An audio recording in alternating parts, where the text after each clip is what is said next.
Imam Besar Front Pembela Islam (FPI) Habib Rizik Syihab saat ini berada di Arab Saudi. Menurut pengacaranya, Rizik di Arab Saudi tengah fokus mempelajari bahan disertasinya.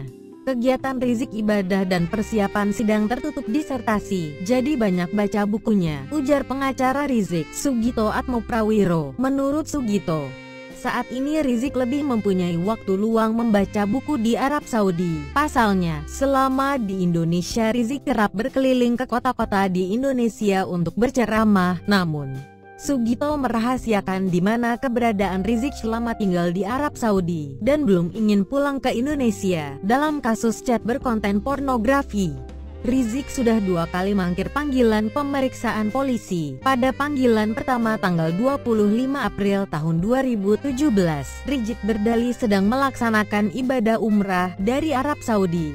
Rizik sempat bertolak ke Yaman untuk mengunjungi anaknya yang melahirkan. Ia kemudian juga ke Kuala Lumpur, Malaysia, untuk menyelesaikan studinya melalui tim advokasinya di Jakarta. Rizik mengatakan tidak berlari menghindari daftar panjang kasus hukumnya di berbagai daerah di Indonesia. Rizik menolak pulang ke Indonesia karena tak mau diperiksa dalam kasus chat berkonten pornografi ini. Ia menilai kasusnya direkayasa.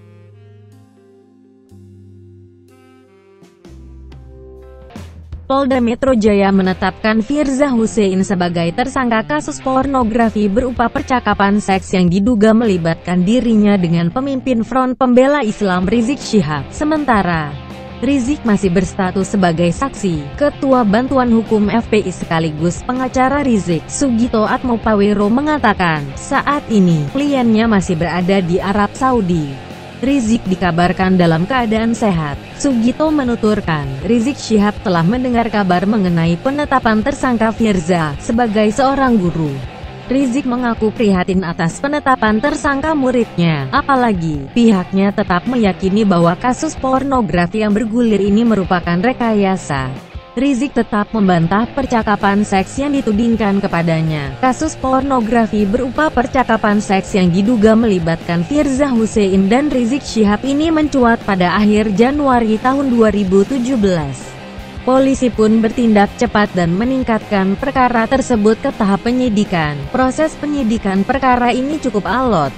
Polisi baru menetapkan Firza sebagai tersangka setelah proses penyidikan berjalan sekitar 3 bulan. Sementara, polisi masih kesulitan mencari penyebar konten pornografi yang sempat viral itu. Firza terancam hukuman di atas 5 tahun penjara.